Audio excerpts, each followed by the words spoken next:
వెంకట్రావు గారు,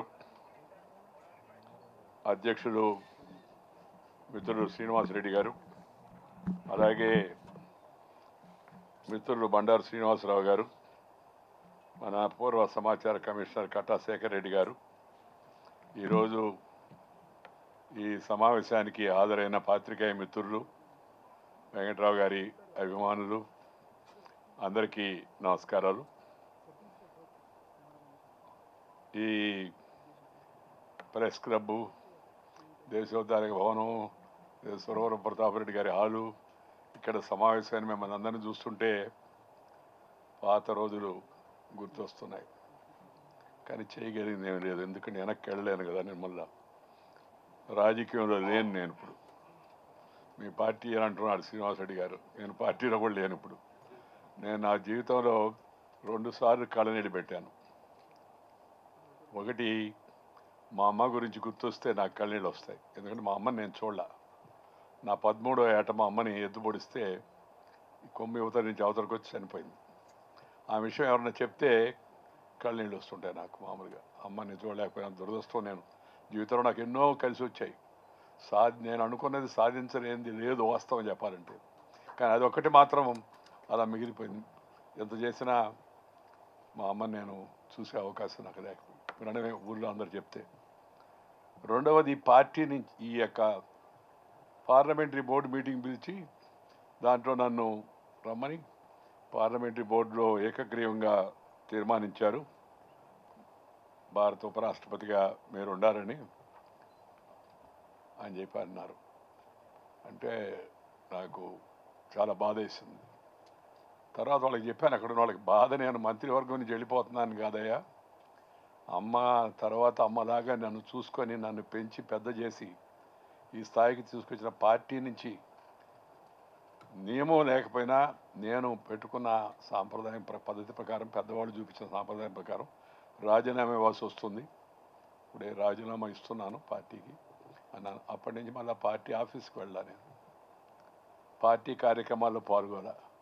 మా ఆవిడ గొడవ పెడుతుండేది, ఈ పార్టీ ఆఫీసు స్థలం అవన్నీ మీరు మంత్రిగా ఉన్నప్పుడు ఇచ్చింది, చాలా బాగా వచ్చిందట పార్టీ ఆఫీసు, ఒకసారి చూడడానికి పోవడానికి కూడా అవకాశం లేకుండా ఏంది ఈ నియమాన్ని పెట్టుకున్నారు మీరని చెప్పాను.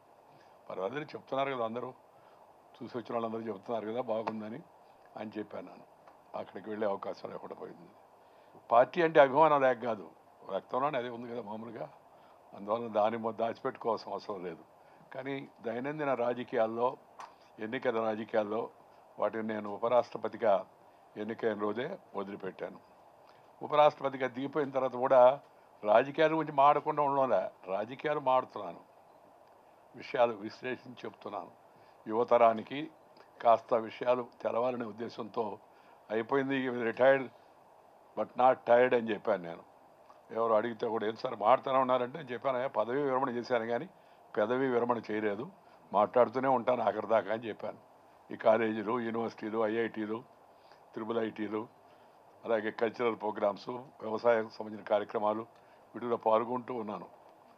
ఖాళీగా అసలు ఉండలేం కదా. ఇంత చురుగ్గా ఉండి ఖాళీగా ఉండాలంటే చాలా పెద్ద, అది ఒక రకమైన జీవహింస లాంటిది.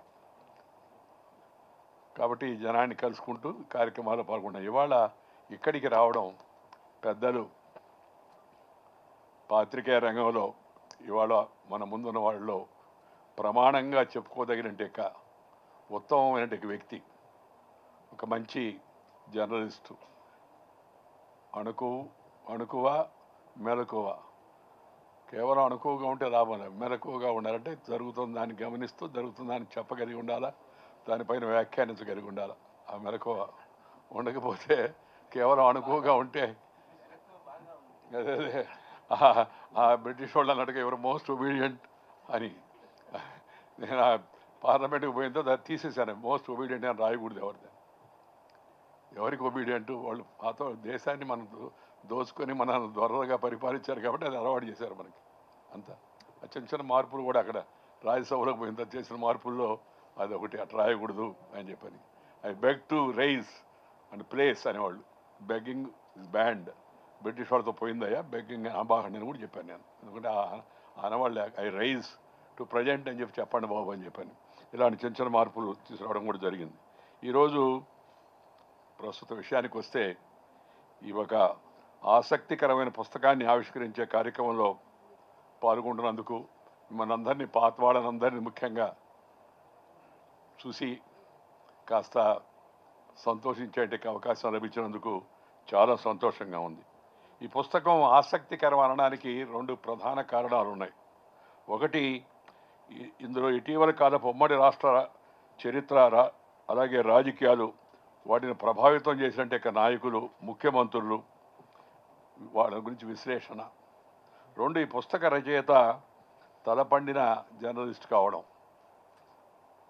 అందులోనూ నిష్పాక్షికంగా తన వృత్తిని నిర్వహించే జర్నలిస్ట్ కావడం, అది చాలా ఆసక్తికరమైన విషయం, అందరం గర్వించదగినటువంటి విషయం కూడా.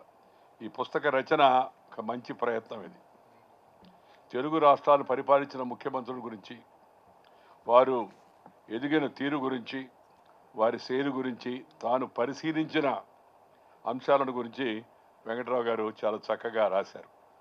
పుస్తకాన్ని అంతా నేను ఇప్పుడు విశ్లేషించడం, దాని లోపలికి లోతుగా పోయి చెప్పడం, ఎందుకంటే అందరూ మీరు చదవాలి.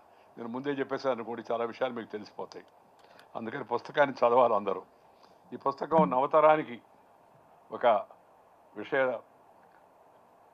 దీపికలాగా మంచిగా వాళ్ళకి విషయాలు, men and matters, public leaders, మనల్ని పరిపాలించిన వాళ్ళు, వాళ్ళ యొక్క గుణగణాలు, వాళ్ళ యొక్క చేసినట్టు పరిపాలనా విధానం, దాని తీరుతెన్నులు, వాటిని నిష్పాక్షికంగా వివరించి రాయడం అవుతుందో అది తెలుసుకునే తరానికి, నేటి తరానికి. ఎందుకంటే రాజకీయంలో పోయిన వెంటనే ఆటోమేటిక్గా అన్నీ రావు కదా, తెలుసుకోవాలి. నేను అసెంబ్లీకి ఎన్నికైనప్పుడు తినేటి విశ్వనాథం గారు నాకు ఒక మాట చెప్పారు. నేను చదువుకున్నప్పుడు ఆయనతో పరిచయం అయింది మాకు, జయాంధ్ర ఉద్యమంలో కూడా. ఆయన చెప్పాడు, రోజు అసెంబ్లీకి పోవాలా, అలాగే అసెంబ్లీ ఖాళీ ఉన్నప్పుడు లైబ్రరీకి పోవాలని చెప్పాడు. లైబ్రరీకి దేనికి సార్ అన్న, తెలుసుకోవాలి కదా విషయాలు, చదువుకోవాలి. 1952 నుంచి ఇప్పటి వరకు ఏ సందర్భంలో ఎవరేం మాట్లాడారు చదువుకోవచ్చు. పుస్తకాలు రాజ్యాంగ నిర్ణాయక సభల గురించి కూడా ఉంటాయని చెప్పి, అది నిజంగా నాకు ఎంతో ఉపకరించింది. ఆ విధంగా చేయడం వల్ల నాకు జీవితంలో బాగా ఉపకరించిన విషయం ఏంటంటే ఆయన మార్గదర్శనంలో ఇది. రెండవది, పాత్రికేయ మిత్రులతో పరిచయం. ఆ పరిచయమే కాకుండా తరచుగా సంభాషణ, విషయాలను తెలుసుకోవడం, దానివల్ల కూడా నేను ఎంతో అనుభవం సంపాదించగలిగాను. అనుభవం సంపాదించగలిగి కొంత పై స్థాయికి వెళ్ళి ప్రశంసలు వచ్చేందుకు అవకాశం కూడా లభించిందంటే ఇది కూడా ఒక ప్రధాన కారణం అని అనుకుంటున్నాను. మా మిత్రులు అరుణ్ జైట్లీ, సుష్మా స్వరాజ్ వాళ్ళు చాలా నాకన్నా బాగా తెలివైన వాళ్ళు. సెయింట్ స్టీఫెన్స్, శ్రీరామ్ కాలేజీ అలాంటి కాలేజీలో చదువుకున్న వాళ్ళు. నేనేమో వీధి బళ్ళు చదువుకున్నా, మామూలు కాలేజీకి పోయాను మామూలుగా. అయితే వాళ్ళనే వాళ్ళు ఎక్కడిది ఇదంతా, నీకు ఇదంతా ఎక్కడి నుంచి వచ్చింది అనుభవం అంటే, నేను చెప్పాను, నేను జీవితాన్ని చదివాను, జీవితాలను చదివాను. దేశమంతా తిరిగి ప్రజలతో కలిసి ఉండడం, పర్యటన చేయడం, వాళ్ళని కలుసుకోవడం, ప్రజలను కలుసుకోవడం, పాత్రికేయ మిత్రులతో సంభాషించడం, తద్వారా నాకు వచ్చినట్టు జ్ఞానం అవుతుందో అది ఎంతగానో ఉన్నత స్థాయికి పోవడానికి ఉపయోగపడిందని చెప్పని ఈ సందర్భంగా నేను మనవి చేస్తూ ఉన్నాను. ఈ సమకాలీన చరిత్ర ఈ పుస్తకంలో రాసిన సంఘటనలు జరిగినప్పుడు నేనున్నాను. నేను దగ్గర నుంచి చూసిన కొన్ని పరిణామాలు కూడా ఇందులో ఉన్నాయి. నా గురించి, మా మిత్రుడు జయపాల్ రెడ్డి గారి గురించి కూడా ఆ పుస్తకంలో 2 మాటలు రాశారు. మేము ఎందుకు ఆ పదవులకి దగ్గర కూడా చేరలేదు కానీ, బట్ ఏమనుకున్నారో పెద్దల రంగా గారు అలాగే లచ్చన్న గారు వాళ్ళిద్దరిని గురించి రాస్తూ మమ్మల్ని ఇద్దరిని గురించి కూడా కొద్దిగా సంక్షిప్తంగా రాశారు. ఈ పుస్తకం నేను ఇందాక చెప్పినట్టుగా వివరాలు జోలికి పోవడం నేను, ఎందుకంటే ఈ పుస్తకం మీరు అందరూ చదవాలి. అలాగే నేటి రాజకీయాల్లోకి వచ్చిన యువతరం కూడా దీన్ని చదవాలని చెప్పని నేను కోరుకుంటా ఉన్నాను. ఈ స్తంభం బలంగా ఉండాలి, ఇది ఈ మీడియా, ఇది 4వ స్తంభం అని చెప్పని మన పెద్దలు చెప్తుంటారు కదా మామూలుగా. ఈ ప్రజాస్వామ్య సౌధానికి ఈ మీడియా ఒక 4వ స్తంభం. అది గట్టిగా ఉంటే ఆ సౌధం గట్టిగా ఉంటుంది. మన పెద్దలు చెప్పేవాళ్ళు పాత రోజుల్లో, రాజకీయం, పాత్రికేయం, వైద్యం, విద్య, ఈ 4 కూడా ఒక మిషన్, ఒక ధ్యేయంతో, ఒక లక్ష్యంతో పనిచేయాల్సిన విషయాలు. Mission there should not be any remission. or do any omission or expect any commission. They are a mission, you must do it with passion, for the sake of the nation అని చెప్పాను.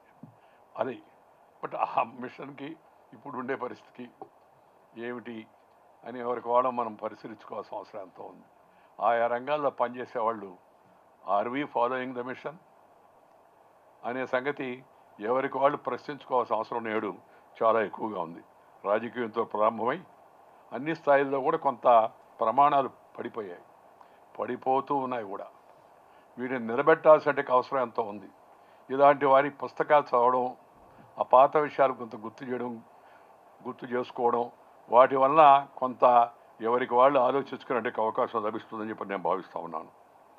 పాత్రికేయులు, సంపాదకులు నిజాలను నిర్భీతిగా ప్రజల ముందు ఉంచాలి. ఈ అరాచకాలను వెలుగులోకి తేవాలి. అవినీతి, అరాచక, కుటిల యత్నాలను ప్రజలకు వివరించాలి. సామాజిక దురాచారాలను కూడా ఎండగట్టి ప్రజల్లో చైతన్యం కలిగించాలి. ఏటురైన వాడు బిడియం చూపుతో దాటి తగ్గు వృత్తి ధర్మమందు కడుపు కూటి రాత కక్కుర్తి రాతరా అని ప్రముఖ పాత్రికేయుడు దివంగత నారా వెంకటేశ్వరరావు గారు గతంలో చెప్పారు. వృత్తి ధర్మాన్ని నిర్వహించడంలో ఏనాడు వెనకాడుగేయకూడదు ఆ వృత్తిలో ఉన్నవాడు. పత్రిక సమాజానికి దర్పణం లాంటిది. సమాజంలో ఏం జరుగుతుందో అర్థంలో దాన్ని చూపించాలి. అందుకే నేను ఎప్పుడు చెప్తుంటాను, నిజం రాయాలే కానీ నిజం దాంట్లో తేకూడదని. నిజముగా, వార్తను వార్తగా, జరిగిన దాన్ని జరిగినట్టుగా ప్రజల ముందు ఉంచాలా. జడ్జిమెంట్ వాళ్ళకు వదిలేయాలి. అంటే భావాలు ఉండకూడదా పత్రికేయులకైనా అడిగాడు ఒక ఆయన. తప్పనిసరిగా ఉండాలా. అందుకే కదా నీ సంపాదకీయం దానికి వేరే పెట్టారు. దాని పక్కన కూడా మళ్ళీ కాలమ్స్ రాయమన్నారు. కాబట్టి news and views they are different. You should not combine your views with the news. దీన్ని పాత్రికేయ రంగంలో ఉన్న ప్రతి ఒక్కరు గుర్తించాలి. వెంకట్రావు గారు, ఆయన మిత్రుడు ఇంకో ఆయన ఉండేవాడు, ఆయనతో పాటు వాళ్ళిద్దరంటే నాకు చాలా గౌరవం ఉండేది, రాజేంద్ర ప్రసాద్ గారిని హిందూలో. వాళ్ళిద్దరిని చూస్తే పాత్రికేయులు అంటే గౌరవం ఇంకా పెరిగేది. ఆ రోజుల్లో విషయాలను ఎంత చక్కగా, దాన్ని కూడా ఆసక్తికరంగా. నేను ఒకరోజు మాట్లాడి బయటకు వస్తే ఆయన వెంకయ్యనాయుడు గారు ఈరోజు అసెంబ్లీలో యతి ప్రాసలను ఉపయోగించి పుంఖాలుగా యతి ప్రాసలను ఉపయోగించి అస్త్రాలు సంధించి ప్రభుత్వాన్ని ఇరుకులో పెట్టే ప్రయత్నం చేశాడు. మాట చూడండి, యతి ప్రాస పుంఖాలుగా గుప్పించి. అంటే యుద్ధం సీనుని కదా ఆ సంజయుడు ఇందాక వివరిస్తున్నట్టుగా చెప్పారు కదా, అటే ఆసక్తి కలిగించేంటి పదాలు వాడగలగాలి. భాషలో కూడా పాత్రికేయులకు నైపుణ్యత ఉండాలి. ఆ భాష ఉందాగా ఉండేదై ఉండాలి. ఆ భాష సంస్కారానికి దర్పణం పట్టేదిగా ఉండాలి. ఈ విషయాన్ని కూడా నేటి పాత్రికేయులు, నేటి రాజకీయ నాయకులు ఈ భాష విషయంలో అందరూ ఒకసారి ఆత్మ పరిశీలన చేసుకోవాలి. ఏం మాట్లాడుతున్నారు, ఏంది పలుకుతున్నారు, అదేదో చాలా గొప్ప అనుకుంటున్నారు. దానికి కొన్ని ఛానల్స్, ఇప్పుడు కొత్తగా ఛానల్స్ పెట్టుకున్నారు ఎవరికి వాళ్ళు. అధికారం ఉంది పెట్టుకుని, దానికి మనం ఏం కాదనేమనుకోండి. ఇప్పుడు అలాగే కొంతమంది సోషల్ మీడియా కాకుండా ఇప్పుడు ఇంకేదో యూట్యూబ్లో పెడుతూ ఉన్నారు. వాటి వస్తున్నాయంత. ఆ మాటలు అసలు వినడానికే కాదు, సంస్కారం ఉన్న ఏ వ్యక్తి కూడా హర్షించడు. కానీ వాటిని అదేం చేస్తున్నాం సార్, వాళ్ళు అన్నారు, ఆ విధంగాను అన్నారు. బూతులు మాట్లాడడం ఫ్యాషన్ అయిపోయింది. ఆ ఎలక్షన్ ముందు నన్ను ఎవరు అడిగారు, సార్ ఈ మీరు బూతులు మాడేవాడి గురించి విమర్శిస్తున్నారు, ఏం చేయాలి సార్ అని ఒక ఆమె అడిగింది నన్ను. ఏం చేసేది ఏముందమ్మా, మీ చేతిలో ఉందన్నా. నేను, మా చేతిలో ఏముందా, వాడు జోలికి పోతే ఇంకేముందా, ఆడవాళ్ళని కూడా చూడరు అని అన్నది. లేదమ్మా మీ చేతిలోనే ఉందని. ఎలా సార్ అంది. ఏం లేదు, ఈ బూతులు మాడేవాళ్ళకి బూతులోనే సమాధానం చెప్పండి అన్న. నేను అంటే తిరిగి బూతులు మాడమంటారా అంది. కాదమ్మా, ఆ బూతులోకి వెళ్ళి నొక్కు, అకౌంట్ క్లోజు అని. సరిగ్గా అదే జరిగింది. మనం మీరు గమనిస్తే ఒకసారి కానీ పరిశీలిస్తే, నేను పార్టీల గురించి వ్యక్తుల గురించి చెప్పాను కానీ ఒక్కడికి గెలవాల బూతు మాట్లాడేవాడు ఆ ఎలక్షన్లో. ప్రజలు కూడా విచక్షణతో చూస్తూ ఉన్నారు. సమయం వచ్చినప్పుడు దాన్ని ప్రదర్శిస్తారనే దానికి ఉదాహరణ మాత్రమే. కాబట్టి పాత్రికేయంలో భాష, మంచి భాష ఉండాలి. ఆ భాష మంచి అర్థాన్ని స్ఫురించేదిగా ఉండాలి. భారతీయ సంస్కారానికి ఒక ప్రతిబింబం ఉండేటి భాషను మరి వెంకట్రావు గారు వాడేవాళ్ళు. వాడిన అసెంబ్లీలో మాట్లాడినా కూడా దాన్ని రిపోర్టింగ్ చేయడంలో ఇంట్రెస్ట్ లేకపోతే అది మాట్లాడిన దానికి ఇది ఉండదు. ఎవరో మాట్లాడుతూ అన్నా నేను అసెంబ్లీలో, ఈయన అంజయ్ గారు రేటుగా వస్తున్నాడు ఎక్కువ. నేను ఒకరోజు లేచి, అయ్యా అధ్యక్ష, ముఖ్యమంత్రి గారు రేటుగా వస్తున్నారు, మీరు చెప్పండి, మందలించండి అన్న. స్పీకర్ ఉండి ఆయన పాపం స్పీకర్ కూడా ధైర్యం చేయడం, ఆ మాట అన్న మందలించలేడు కదా. ముఖ్యమంత్రి గారు అన్నాడు, ఆయనది అవునండి, ఇంటి దగ్గర 2000 మంది ఉన్నారు, వాళ్ళందరూ చూసి మాట్లాడి సర్దుబాటు చేసి రాబడలే అన్నాడు. నేను వెంటనే లేచి, అవును కరెక్ట్ సార్, ముఖ్యమంత్రి గారు చెప్పింది కరెక్టు, అక్కడ 2000 మంది ఉన్నారు, ఇక్కడ 200 మంది ఉన్నాం మనం, ఆయన 2000 మందికే ముఖ్యమంత్రిగా ఉండమనండి, ఈ 200 మంది మనం వేరే ముఖ్యమంత్రిని పెట్టుకుందాం అసెంబ్లీ నడుపుకోవడానికి అన్నాను అని చెప్పి ఒక మాట అన్నాను. ఆ మాట వెంకట్రావు గారు జ్యోతిలో నెక్స్ట్ డే అలాగే వేశాడు. ఏంటి, అసెంబ్లీలో చూద్దామంటే అయ్యప్పరెడ్డి, ప్రైవేట్గా చూద్దామంటే ప్రభాకర్ రెడ్డి, జనంలో కలుద్దామంటే జనార్దన్ రెడ్డి, ఇంట్లో చూద్దామంటే ఇందర్సేన్ రెడ్డి, అసలు ఆయన ఎక్కడ అంజిరెడ్డి అని రమణమూర్తి పేరు వాళ్ళేది ఆ రోజున. అంటే ఇంద్రసేన్ రెడ్డి అని యూత్ కాంగ్రెస్ నాయకుడు ఉండేవాడు, ఆయనకి బాగా ముఖ్యంగా ఉండే ఇంట్లో విషయాలని చూసేవాడు. ఇప్పుడు జనార్దన్ రెడ్డి గారు జనంలో చూద్దామంటే ఆయన జనార్దన్ రెడ్డి, ఆయన మామూలుగా ప్రైవేట్గా కలుద్దామంటే ప్రభాకర్ రెడ్డి గారిని మలక్పేట ఎమ్మెల్యే కూడా కే ప్రభాకర్ రెడ్డి, ఆయన చూస్తుండేవాడు, అసలు ఆయన ఎక్కడ అంజిరెడ్డి. పదం సరదాగా వాడిందే. నేను పత్రికలో వచ్చింది, నేను ఆ మరుసటి రోజు ఢిల్లీకి వెళ్ళాను, మరుసటి రోజు 2 రోజులు వెళితే పార్లమెంట్లో ఈ పెద్ద పాత వాళ్ళు ఉన్నారు కదా, బ్రహ్మానంద రెడ్డి గారు ఉన్నారు అక్కడ. బ్రహ్మానంద రెడ్డి గారు, ఆయన మేడూరు నాగేశ్వరరావు, చిట్టూరు సుబ్బారావు, వీళ్ళంతా కూర్చొన్నారు, వీళ్ళు పాతకాలం అందరు పెద్దలు. ఓ ఇంకా ఎట్లా అన్నాడు ఆయన బ్రహ్మానంద రెడ్డి గారు, ఏంది ఒకసారి చెప్పు అసెంబ్లీలో అని మన దాన్ని రిపీట్ చేసుకో. అంటే వార్త రాసే విధానం అవుతుందో, నువ్వు మాట్లాడమే కాదు, మాట్లాడిన దాన్ని సరిగా జనానికి చేర్చకపోతే అది దాని లక్ష్యం నెరవేరదు, దాని ప్రభావం ఎక్కువగా పడదు జనం మీద. దానికోసం ఉదాహరణ కోసం మాత్రం చెప్పాను నేను. ఈ జర్నలిజం ఒకప్పుడు నార్రవారు, కాశీనాథి నాగేశ్వరరావు గారు, ఇక్కడ గోరా శాస్త్రి గారు అద్భుతమైన సంపాదకీయాలు రాసేవాళ్ళు, అద్భుతమైన. అల్లారెడ్డి గారు వాళ్ళు తర్వాత వచ్చారు, వాళ్ళు కూడా బాగా చక్కగా రాసేవాళ్ళు. కానీ అద్భుతమైన ఆ ఎడిటోరియల్ చదివితే మనకి ఒక చక్కని మార్గదర్శనం మనకు లభించాయి. తర్వాత వెంకట్రావు గారు ఎడిటర్ అయ్యారు, రాజేంద్ర ప్రసాద్ గారు ఎడిటర్ కాకపోయినా హిందూలో ఆ ఎడిటోరియల్ అంతా ఆయన వ్యక్తిత్వాన్ని, ఆయన వాటిని ప్రతిబింబించేదనమాట. అలాంటి మంచి వ్యక్తులు ఉండేవాళ్ళు. ఈ వెంకట్రావు గారు రాసే సంపాదకీయాలు చదువుదామని అవులుకు పలుకు అవి ఎంతో అద్భుతంగా ఉండేవి, ఎంతో ఆసక్తికరంగా ఉండేవి, ఎంతో ఉపయుక్తంగా ఉండేవి. ఆసక్తికరంగా ఉండేవి కాదు, ఉపయుక్తంగా ఉండాలిగా మరి, అది ఎంతో ఉపయోగకరంగా ఉండేవి, ఉపయుక్తంగా. ఈ నేటి రాజకీయాల్లో కులం, అవినీతి, అహంకారం రాజ్యమేలుతున్నాయని విమర్శలు వస్తూ ఉన్నాయి. రాజకీయ నాయకులు వాటిని దృష్టిలో పెట్టుకోవాలని అవసరం ఎంతో ఉంది. నేను అందుకే ఇప్పుడు చెబుతుంటాను, character, calibre, capacity and conduct, 4 C's ఉండాలి నాయకుడిని అని. అంటే మొన్న ఒక ఆయన అన్నాడు, ఆ 4 C'సే కదా సార్ ఇప్పుడు ఉండేది అన్నాడు.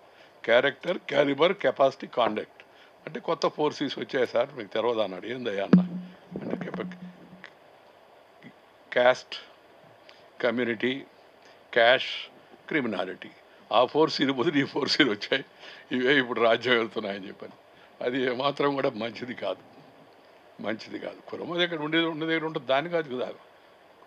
కుల అహంకారమో లేదా దురహంకారమో లేకపోతే కుల వివక్షతో అది ఉండకూడదు. రాజ్యాంగం కల్పించినంటే రిజర్వేషన్లు వాటిని మనం గౌరవించాలి. ఇందాక గారు మాడుతూ చెప్పారు మందకృష్ణ మాదిగ సందర్భం కూడా. మందకృష్ణ మాదిగ మొదట నాకు ఒక అతను ఒకరోజు అసెంబ్లీలో మాట్లాడుతుంటే ఒక అతను సడన్గా పైన లాబీకి వచ్చి ఒక కాగితాలన్నీ విసిరేసాడు. అందరూ ఉలికి పడిపోయాం, ఏంద్ర పైనుంచి పడుతున్నాయని చూస్తే కాగితాలు వరుసగా పడుతుంది. వెంటనే స్పీకరు ఇదేమి కనుక్కొని 7 రోజుల పాటు ఈ కాగితాలు వేసిన అతనికి శిక్ష విధించారు. సరే, నేను రాత్రికి మన ఇంటికి వెళ్ళిపోయిన తర్వాత రాత్రికి కాగితాలు ఏందని చదివా, ఏముంది దాంట్లో. డాక్టర్ మాధవరావు అని ఎంబీబీఎస్ చదువుతున్నాడు అతను, డాక్టర్, తర్వాత డాక్టర్ అయ్యాడు. అతను దళిత వర్గానికి చెందినవాడు. అతను రాశాడు, జనాభా ఎంత, దళితుల జనాభా ఎంత, దాంట్లో మాదిగల జనాభా ఎంత, 2 మాలల జనాభా ఎంత, ఉద్యోగాల్లో ఐఏఎస్లో ఐపీఎస్లో వీళ్ళు ఎంతమంది ఉన్నారు, వాళ్ళు ఎంతమంది ఉన్నారు, డాక్టర్లు ఎంతమంది, ఇలా అన్నీ రాసి అన్యాయం జరుగుతోంది, ఈ అన్యాయాన్ని తగ్గించే ప్రయత్నం చేయాల్సిన అవసరం ఉంది. అందుకని సబ్ రిజర్వేషన్ ఉండాలనేది అతని యొక్క ఆర్గ్యుమెంట్. నేను తర్వాత దాన్ని పూర్తిగా కూడా సపోర్ట్ చేసిన రాజకీయ నాయకుడు నేను ఒకడిని. టిఎన్ సదాలక్ష్మి గారు అంటే ఆమె అంటే ఆ వర్గానికి చెందిన ఆమె. నన్ను ఒకరోజు మాట్లాడుతుంటే అసెంబ్లీలో గొడవ చేశారు అందరూ. నేను ఒక ప్రశ్న వేశాను, ఇదే ఆ అబ్బాయి చెప్పిన దాని మీద ప్రశ్న వేశాను, ఎంతమంది ఉన్నారు అని. అంటే ఆ ప్రశ్నకు సమాధానం వస్తుంది చెప్పే లోపల వీళ్ళు లేచి కొంతమంది ఎమ్మెల్యేలు లేచి గొడవ చేసి మమ్మల్ని అందరినీ విడగొడుతున్నాడు ఇతను మొదలే బీజేపీ ఆర్ఎస్ఎస్ కులాల పేరుతో విడగొడుతున్నాడు అంతా కూడా అని చెప్పి చాలా గొడవ చేశారు. గొడవ చేసినా నేనేం తగ్గదా, మొదటి నుంచి తగ్గే అలవాటు లేదు, నాకు అలవాటు రాదా. చెప్పాను, నీకు ఎందుకు విడగొడుతున్నావు మిమ్మల్ని అని. ఇదే మాట దళితులకు రిజర్వేషన్ ఇవ్వాలనుకున్నప్పుడు ఈ సవర్ణ హిందువులను చెప్పబడేవాళ్ళు హిందూ సమాజాన్ని చీరుస్తున్నారు మీరు అని చెప్పి గొడవ చేశారు. మిమ్మల్ని దళితులు వేరు, మిగతా వేరు, వాళ్ళందరూ వేరని. సేమ్ అదే పని చేస్తున్నారు మీరు. ఇప్పుడు రిజర్వేషన్ మూల సిద్ధాంతాన్ని మీరు వ్యతిరేకిస్తున్నారు. జనాభా ప్రాతిపాదికన వాళ్ళకి ఎంతమంది అవకాశాలు రావాలో అంతవరకు అవకాశం ఎవరికి వాళ్ళు ఇవ్వాలి, అది వాళ్ళు అడుగుతుంది. దానికి ఎందుకు ఇంత గొడవ చేస్తారు అని చెప్పారంటే సరే వాళ్ళు మనం చెప్పేదాన్ని వినేదానికి సిద్ధంగా లేరనుకోండి. జరుగుతున్న పరిస్థితుల్లో మనము నిజం చెప్పడానికి నిర్భయంగా ఉండాలి. కళానికి కులం లేదు, కళానికి పొదులు ఉండాలి. అది వాస్తవాలు నిర్భీతిగా రాయాలి.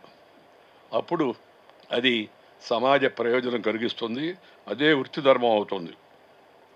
ఈ నేతల సమావేశాలంటే పాత రోజుల్లో ఎంత పొద్దుపోయిందాకా ఎదురు చూసేవాళ్ళు. నాకు బాగా గుర్తు ఆ జయాంధ్ర ఉద్యమం అప్పుడు, ఆ తర్వాత జయప్రకాష్ నాయుడు మూమెంట్ అప్పుడు తిరుగుతుంటే అందరం రాత్రి 1 గంట అయ్యేది. ఈ లోపల మారుతూ ఉండేది. తెన్నేటి విశ్వనాథ్ గారి దగ్గర నుంచి మొదలుపెట్టి గౌతమ్ అన్సర్ గారి దగ్గర నుంచి మొదలుపెట్టి ఆయన తొమ్మల చౌదరి దగ్గర నుంచి మొదలుపెట్టి ఆ ఖాతా జనార్దన్ రావు గారు ఉండేవాడు సోషలిస్ట్, ఆయన దగ్గర మొదలుపెట్టి ఆ జీసీ కొండయ్య గారిని ఒక ప్రముఖ నాయకుడు ఉండే ఆయన దగ్గర నుంచి మొదలుపెట్టి ఇక్కడి నుంచి ఆ సుఖర్ సత్యనారాయణ గారి దగ్గరికి వచ్చి వీరాచార్య ఒక ఆయన ఉండేవాడు గుంటూరు. ఇది అయిన తర్వాత లాస్ట్లో నాకు ఛాన్స్ ఇచ్చేవాళ్ళు. ఏ 16వ కృష్ణుడు అన్నట్టుగా రాయబారంలో 1వ కృష్ణుడు 2వ కృష్ణుడు. ఎందుకంటే కుర్రాడు హుషారుగా మాట్లాడతాడు, ఈ లోపల అందరూ వెళ్ళిపోతారు, అందుకని లాస్ట్లో పెడదామని చెప్తుండేవాడు. అప్పుడు అంత ఆసక్తికరంగా ఉండేవాళ్ళు జనం రాజకీయం మీద. ఇప్పుడు రాజకీయం మీద గౌరవం లేదు. మనం ఎవరో చెప్తారు సార్ సభలో సమావేశాలంటే ఆ రోజుల్లో బండ్లు కట్టుకొని మధ్య చిరంజీవి గారు కూడా చెప్పారు, మేము నర్సాపూర్లో ఉన్నప్పుడు అంతా వెంకయ్యనాయుడు గారు వస్తారంటే చిన్నప్పుడు మేమందరం ఇది కట్టుకొని అక్కడికి వచ్చాం, తణుకు వచ్చాం అంటే చాలామంది మిత్రులు చెప్తుంటారు మామూలుగా.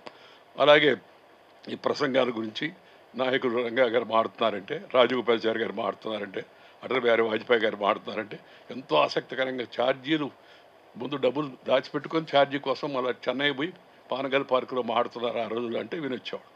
ఆ పరిస్థితి పోయింది. మొన్న 2 సార్లు ఇప్పుడు కొత్త పాలసీ వచ్చిందండి. ఏందా అడిగా, ఇప్పుడు అది 3B 4B పాలసీ వచ్చింది సార్ అన్నాడు. అదేందా 4B పాలసీ అంటే, సార్ మీటింగ్కి రావాలంటే ఇప్పుడు 4B ఉండాలి సార్ అన్నాడు. ఏం 4B ఏందా అన్న, బస్, బత్తా,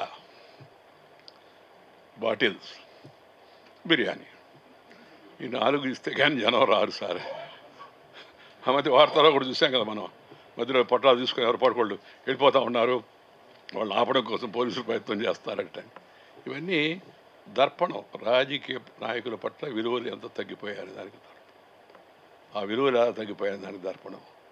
ఇలాంటి వాటిని పత్రికలు నిర్భీతిగా ఉన్నట్టుగా జనానికి తెలియజేయాలి. ఎందుకంటే జనానికి ఈ కమ్యూనికేషనే సమాచారం, ఆ సమాచారం సరైనది ఉండాలి. నేను ఎప్పుడు చెప్తూ ఉంటాను, information with confirmation is more than an ammunition. Information with confirmation is more than an ammunition. అంతేగాని వార్తలు హెడ్డింగ్లు చూస్తాం, లోపల చూస్తే అదేం ఉండదు. ఇప్పుడు మీరు టీవీలో కూడా కొన్ని ఛానల్స్ వచ్చున్నాయి, ఆ హెడ్డింగ్ పెడతారు, లోపల చూస్తే అసలు దాని విషయం ఏమి ఉండదు. అట్రాక్ట్ చేయడానికి నిన్ను అన్నట్టుగా ఎవరికి వాడు సొంతంగా కూడా పెట్టుకుంటున్నారు కదా కొంతమంది. వేరే వాళ్ళు ఎట్లా చెప్పరు మన గురించి మనం చెప్పుకుందామని చెప్పి. ఈ జబ్బు ఎట్లా మొదలైందంటే రాజకీయ నాయకులే పత్రికలు పెట్టుకోవడం మొదలుపెట్టారు వాళ్ళ గురించి వాళ్ళు చెప్పుకోవడానికి, అవతల వాళ్ళ మీద దుమ్మెత్తిపోయడానికి. ఈ ట్రెండ్ కూడా మంచిది కాదు వాస్తవం చెప్పాలంటే. సిద్ధాంతపరమైన పార్టీలు వాళ్ళ పత్రికలు పెట్టుకుంటాయి, వాళ్ళ కార్యకర్తలకి మార్గదర్శనం కోసం దాన్ని పరిమితంగా చదివేవాళ్ళు చదువుతారు. కానీ మామూలుగా ఉన్న వాళ్ళు ఎవరుతున్నారో వాళ్ళు స్వేచ్ఛగా ప్రజాస్వామ్యం బతికి బట్టకట్టాలంటే, అర్థవంతంగా ప్రజాస్వామ్యం ఉండాలంటే నిష్పాక్షికంగా నిర్భీతిగా పనిచేసే పత్రికలు ఉండాలా, ఆ విధంగా పనిచేసే జర్నలిస్టులు ఉండాలి. వాళ్ళని ప్రజలు ఆదరించాలి. అలాంటి ఆదరించదగినట్టు యొక్క ప్రవర్తన ద్వారా మంచి ప్రమాణాలు నెలకొల్పి నిర్భీతిగా నిజాలు బయటకు చెప్పి అణకువగా ఉంటూనే మెలకువగా జరుగుతున్న విషయాల్ని మనల్ని మేలుకొల్పుతూ చక్కని రచనల ద్వారా మార్గదర్శనం చేసిన యొక్క వెంకట్రావు గారిని నేను హృదయపూర్వకంగా అభినందిస్తున్నాను. ఈ ఈ పత్రికలు కూడా ఈ యొక్క మూల లక్ష్యం అవుతుందో దాన్ని గుర్తుపెట్టుకోవాల్సిన అవసరం ఎంత ఉంది. ఈ రాసే భాష ఉందాగా సంస్కారవంతంగా ఉండాలా. ఈ ప్రజాస్వామ్యంలో ఎవరి అభిప్రాయాలు తెలియజెప్పేందుకు హక్కు ఉంది, భయపడాల్సిన అవసరం లేదు. ఇందాక శ్రీనివాసరావు గారు చెప్తున్నారు ఒళ్ళు దగ్గర పెట్టుకోవాల్సి వస్తుందని. వాస్తవమే, కానీ ఎవరి వాళ్ళు దగ్గర పెట్టుకుంటే మంచిది. ఎప్పటికైనా కూడా అన్ని విధాలు మనకి మంచిగా ఉంటుంది. ఈ రాయడంలో కూడా కొంత గ్రామీణ విషయాల పట్ల పాత్రికేయులు ఎక్కువ దృష్టి పెట్టాలి. ఎందుకంటే వాళ్ళకి యాక్సెస్ లేదు. పట్టణాల్లో అంటే అన్నీ ఉన్నాయి. దేశంలో ఇప్పటికి కూడా 58% మంది వ్యవసాయం మీద ఆధారపడి ఉన్నారు. వ్యవసాయ సంబంధమైన వృత్తుల మీద ఆధారపడి ఉన్నారు. కాబట్టి పత్రికలు నేను చేసే సూచన ఏంటంటే ఈ సందర్భంగా నాకున్న కొద్దిపాటి అనుభవంతో మనం అది డ్రై సబ్జెక్ట్గా అనిపించవచ్చు, కానీ గ్రామీణ ప్రాంత ప్రజలు వ్యవసాయం వాటికి కూడా తగినంత ప్రాధాన్యత పత్రికలు ఇవ్వాల్సిన అవసరం అంతా ఉంది. ఆఖరిగా నేను చెప్పేది పాత్రికేయ రంగం మాతృభాషకు కూడా ప్రాధాన్యత ఇవ్వాలి. తెలుగు భాషని మనం కాపాడుకోవాలి. అది దురదృష్టం, ఆ మాట చెప్పడమే చాలా బాధాకరంగా ఉంది. మనం ఆ తెలుగులోకి ఇంగ్లీష్ వాటిని జొప్పించకూడదు. తెలుగులో దొరకపోతే పదాలు దొరకపోతే అప్పుడు ఆలోచించవచ్చు, కానీ చక్కగా మనకి మంచి పదాలు ఉన్నాయి. వాటిని ఆ భాషను మనం మంచిగా తెలుగు పత్రికలు ముఖ్యంగా ఉపయోగించుకోవాలి. భాషను బతికిచ్చే ముఖ్య సాధనాల్లో మీడియా ఒకటి. అది మాండలికమైన పర్వాలేదు, ఏ మాండలికమైనట్టు కూడా పర్వాలేదు. తెలుగు పత్రికలు తెలుగులోనే రాయాలా అని చెప్పి నేను కోరుకుంటున్నాను. తర్వాత ఈ సోషల్ మీడియా కొంత భాగం యాంటీ సోషల్ మీడియాగా తయారైపోతుంది. దాని పట్ల కూడా అప్రమత్తంగా ఉండాల్సిన అవసరం ఎంత ఉంది. ఇది హెడ్లైనే, కానీ ఆ హెడ్లైన్ మన పార్టీ డెడ్లైన్ కాకూడదు. దురదృష్టం చాలా దగ్గర అదే అవుతుంటుంది. ఇది చూడగానే ఎన్న రియాక్ట్ అయిపోతాడు కూడా, అసలు అది దాంట్లో అది లేదు. ఈ ట్రెండ్ వీటిని మార్చే ప్రయత్నం ఎక్కడో దగ్గర మొదలు పెట్టకపోతే దీని పరిణామాలు విపరీతంగా ఉంటాయని చెప్పి నేను అనుకుంటున్నాను. ఈ వెంకట్రావు గారు మరి నాకు చిరకాల మిత్రులు, నేను అభిమానించే ఇంటిక జర్నలిస్టులు ఒకరు, మృదుభాషి, విలువలతో కూడిన పాత్రికేయం చేసేవారు. వారు నాకన్నా కొద్దిగా సీనియరు, కానీ సమాంతరంగా ప్రయాణం సాగింది. వారు ఈ ప్రసంగాలను కవర్ చేసి దాంట్లో ఉండేంటికి అసలు నీ జనానికి తెలియజెప్పడంలో వారు సిద్ధహస్తులు. ఆ రోజుల్లో ఎంత నిష్పాక్షితంగా ఉండేవాళ్ళు. ఎన్ని ఒత్తిళ్ళు వచ్చినా తాను నమ్మిన విలువలు ఆయన ఏనాడు విడవలేదు. ఆయన పెన్ను ఎప్పుడు నిటారుగానే ఉంటుంది. దాంతోపాటు ఆయన వెన్ను కూడా నిటారుగానే ఉండేది. ఇప్పుడంటే వయసు వచ్చింది కాబట్టి కొద్దిగా నాకు కూడా అంత నిటారుగా ఉండలేకున్నా కదా. అది వయస్సు సహజమైన జీవన సత్యం అది. కానీ వారి పెన్ను నిటారుగా ఉండేది, వెన్ను నిటారుగా ఉండేది. ఎప్పుడైనా హుందాగా ధైర్యంగా చెప్పుకొని కొద్ది మామూలు భాష మాడుతూనే అటు కొందరు అంటారు కాళ్ళు ఎగరేసి ఉంటారని, అటు చెప్పాల్సిన అవసరం లేదు కదా. వెన్ను నిటారుగా ఉండే విధంగా వారు ఆ పాత్రికేయ వృత్తిని మరి వారు నిర్వహించారు. వారిని సందర్భంగా నేను అభినందిస్తున్నా. ఈ పుస్తకాన్ని యువతరం ముఖ్యంగా చదవాలని చెప్పి నేను కోరుకుంటున్నా. ఈ సమకాలీన రాజకీయ చరిత్ర తెలుసుకోవాలి మనం అంటే చదివితేనే పుస్తకం అర్థమవుతుంది. అందుకని పుస్తకంలో విషయాల్లోకి లోతుగా నేను వెళ్ళడం నేను ఇందాకే చెప్పాను. ఈరోజు తను రాసినట్టే ఆ పుస్తకానికి నన్ను పిలిచి మరి మీరు దాన్ని ఆవిష్కరిస్తే బాగుంటుందని కోరారు. నాకు సంతోషం, అందరిని కలవడానికి కూడా అవకాశం వచ్చేది. నాకన్నా ఇంకెవరైనా పెద్దవాళ్ళు ఉండి చూస్తే బాగుండేది, కానీ నా మీద ప్రేమతో అడిగారు. నేను వారి మీద నాకు ప్రేమ ఉంది కాబట్టి అడగగానే ఒప్పుకున్నాను. వచ్చి ఈరోజు ఈ కార్యక్రమానికి రావడం, మిమ్మల్ని అందరినీ కలవడం చాలా సంతోషంగా ఉందని మీ అందరికి కూడా మనవి చేస్తూ, మనందరం కలిసి ఈ యొక్క వారి పుస్తకంలో రాసినట్టు ఆలోచనలను మనలో మనం కలబోసుకొని వాటిని విరబోసుకొని ఆ తర్వాత వాటిని ఆరబోసుకొని మంచిగా ఉందో దాన్ని గ్రహించి ముందు వాళ్ళకి అందజేస్తే బాగుంటుందని చెప్పని నేను భావిస్తూ ఉన్నాను. మీ అందరికి కూడా ధన్యవాదాలు, నమస్కారాలు.